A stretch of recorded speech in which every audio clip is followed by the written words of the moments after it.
কুরআনুল কারীমের ভিতরে বলেন ওয়ালাকাদ যারানা লিজাহান্নামা কাসীরাম মিনাল জিন্নি ওয়াল ইনস।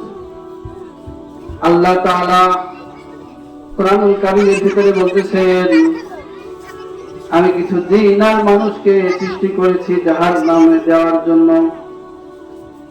সেই মানুষগুলো কি?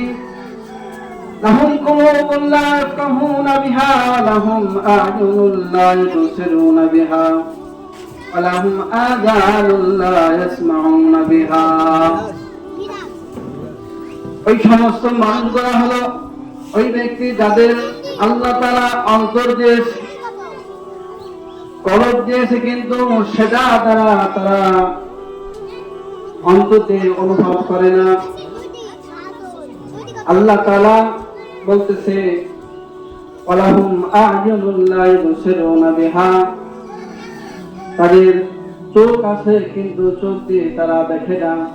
ওয়ালাহুম আযানুন লা ইয়াসমাউনা বিহা, তাদের কান আছে কিন্তু তারা শোনে না।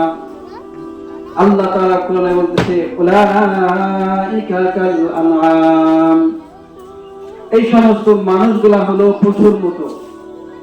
বালহুম আদল, এরা পশুর চেয়েও খারাপ। এই কথা কার? আল্লাহ তাআলা। দুনিয়াতে আমরা এসেছি মানুষ হওয়ার জন্য। কেমন মানুষ? দামি মানুষ, ঠিক কিনা? সকলেই মনোযোগ দিয়ে শুনুন। শরীর, চামড়া আর দেহের গঠন নিয়ে হাঁটা চলাফেরা আমরা সকলেই করছি, তার মানে এই না যে আমি পরিপূর্ণ মানুষ হয়ে গেছি। আল্লাহ তাআলা মানুষকে পশু বলছে, পশুর চেয়েও খারাপ বলছে। কেন? একটা উদাহরণ আপনাদেরকে দিই। গ্রাম অঞ্চলে আমরা যারা বরকি লালন পালন করি, তো আমরা যে ধাড়ি বরকি আছে সেই বরকিকে কিন্তু আমরা পাঠার কাছে নিয়ে যাই।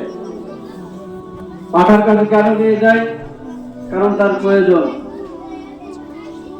এখন এই বরকির যদি সময় না হয়, যদি রাত না আসে, আপনি পাঠার কাছে নিয়ে যাবেন, এই পশু কিন্তু তার কাছে আসবে না। খেয়াল করে দেখবেন বিষয়টা। আসবে না। কেন? কারণ তার সময় হয়নি। সময় হয়নি। কিন্তু বর্তমান যুগে মানুষ আমরা এত খারাপ হয়েছি, বর্তমান নিউজে, ইন্টারনেটে, খবরে দেখা যায় ছোট ছোট বাচ্চাদেরকে মানুষ রেপ করতেছে, জঙ্গলে ঝাড়ে রেপ করে তাদেরকে খুন করে মেরে ফেলছে, ঠিক কিনা বলেন? তাহলে এই ব্যক্তিকে কিভাবে আপনি বলেন যে এই ব্যক্তি মানুষ হয়েছে? বলা চলে এই ব্যক্তি ওই পশুর চেয়েও নিকৃষ্ট, ঠিক কিনা বলেন? মানুষ হওয়ার কিছু গুণ আছে, সেই গুণগুলো যদি আমাদের ভিতরে না থাকে আমরা মানুষ হতে পারবো না। আল্লাহ তাআলা যখন আদমকে তৈরি করলেন, সেই সময় আল্লাহ তাআলা বললেন কি আমি দুনিয়াতে প্রতিনিধি পাঠাবো। ফেরেশতাদেরকে বলছে আমি দামি মানুষ পাঠাবো, দামি মানুষ হওয়ার জন্য প্রতিনিধি। দেখেন বর্তমান সময়ে আমরা নেতা তৈরি করেছি, নেতা হয়েছে, এরা প্রতিনিধি কিনা? এরা কি দামি না? দামি। আল্লাহ তাআলা প্রত্যেকটা মানুষকে দামি হওয়ার জন্য দুনিয়াতে পাঠিয়েছে। কিন্তু মানুষ যদি আমরা পরিপূর্ণ মানুষই না হতে পারি, তাহলে দামি মানুষ কবে হবে? মানুষের শরীর পেলেই আমরা পরিপূর্ণ মানুষ নয়। সেই সময় আদমকে যখন তৈরি করা হয়, সমস্ত ফেরেশতাকে বলা হলো ওয়াইদ কুল্লা লিল মালাইকাতি ইসজুদু লিআদম, আদমকে সিজদা করো। সমস্ত ফেরেশতা সিজদা করলো, শুধুমাত্র শয়তান ছাড়া। শয়তান সেই সময় অহংকার করে বলল আমি মাটির তৈরি আদমকে সিজদা করব না। তাহলে শয়তানের ভিতরে যে গুণটা আছে সেই গুণটার নাম কি? অহংকার। সেই গুণের নাম কি? অহংকার। আমরা যদি মানুষ, আমাদের ভিতরে যদি এই শয়তানের গুণ থাকে, তাহলে আমরা কি পরিপূর্ণ মানুষ হতে পারলাম কিনা বলেন? শয়তানের গুণ যদি আমাদের ভিতরে থাকে, অহংকার, এই গুণ যদি আমাদের ভিতরে থাকে, তাহলে আমরা পরিপূর্ণ ভালো মানুষ কিভাবে হলাম? দামি মানুষ কিভাবে হলাম? পরিপূর্ণ ভালো মানুষ হতে হলে আমাদের ভিতরে কিছু গুণ প্রবেশ করাতে হবে। আল্লাহ তাআলা দুনিয়াতে হাজারো প্রাণী তৈরি করেছে, এক একটা প্রাণী এক এক রকম গুণ।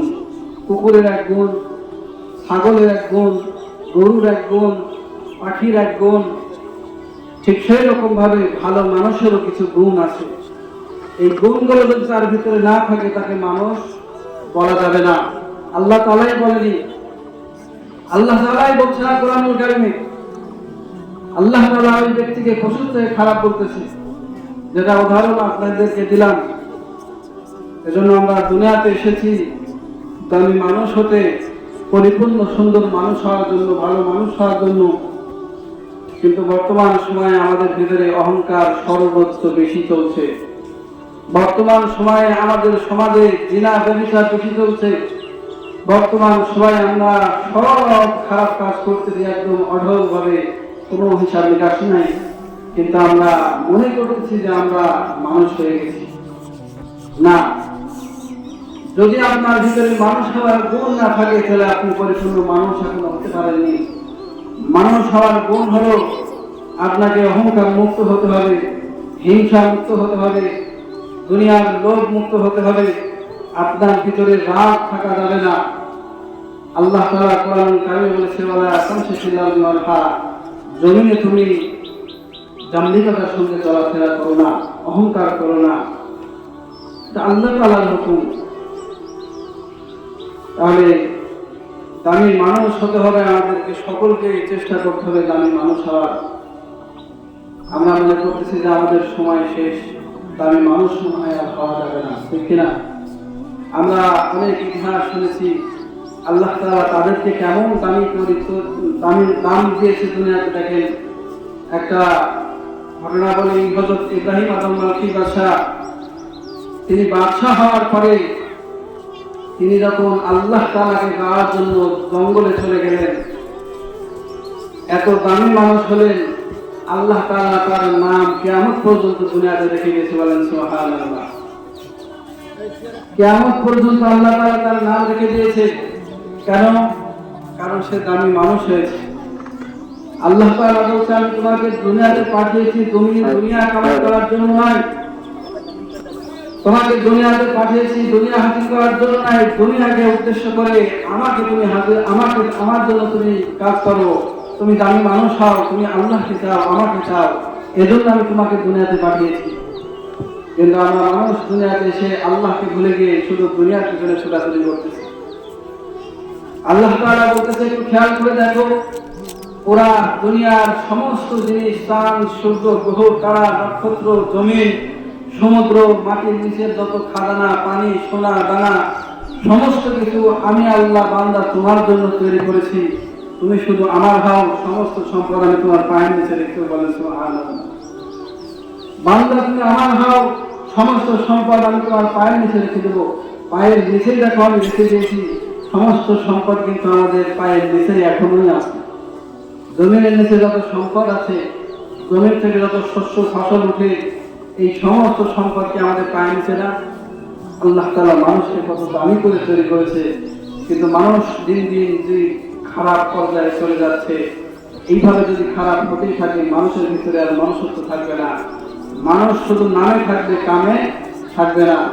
এজন্য আমরা সকলেই চেষ্টা করবো, এই দিনই মাহফিল এজন্যই আয়োজন করা হয়, যাতে আমাদের ভিতরে কিছু দিনই আলোচনা চলে, যাতে আমাদের ভিতরে পরিবর্তন আসে, যাতে আমরা দিনের কথা শুনে, ইসলামের কথা শুনে মানুষ হওয়ার চেষ্টা করতে পারি, যাতে আমরা ভালো মানুষ হতে পারি।